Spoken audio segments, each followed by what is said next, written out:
When should I start applying for a job? This is especially common for people who are looking for their first coding job because they're new.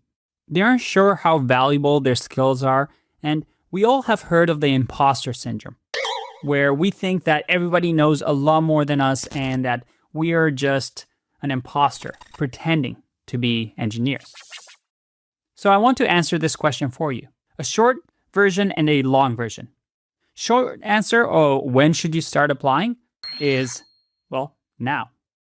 Because you need to start looking at interviews not as a win or lose, fail or pass. Rather, as with anything, it is a skill that you can improve and get better at. Each interview that you go to will make you a better interviewer. Practicing is the key here, and the sooner you start interviewing, the better. Now, there's a catch here, and we'll need to go into the longer answer for that one. Assessing readiness is related to calculating the actual value and salary, and that's tough to do. When will you know that you're a front-end engineer or a back-end engineer? Most of the time you see on the job description items that you don't even know of, or are not the master of, or requiring way more experience or way more years of experience than you have. First things first, companies do this to filter out the weak candidate. As a matter of fact, if you're applying to a job where you check all of the boxes and you know everything, then that means you are getting a job where you already know what to do. You won't grow in this role as much as tougher positions, will you? So you need to change your mindset here. A job description is simply a guideline of what type of work you will be doing, not what type of work have you done in the past.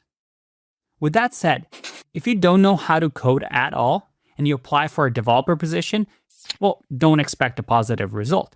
You need to have some fundamentals before you actually start applying. Luckily for you, the criteria is very simple. In your specific domain, have you built some projects and can build something on your own, other than a simple Hello World project?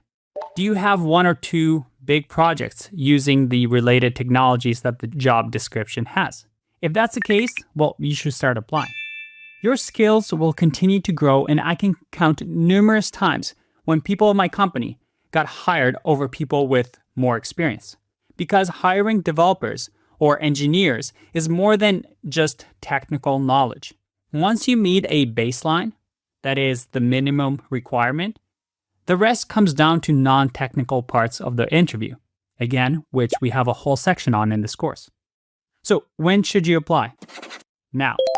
Use it as practice. Just like with anything, if you wait until you feel you're ready, you already waited too long. Remember this quote: if you never ask, the answer is always no. So start applying now. I'll see you in the next video. Bye-bye.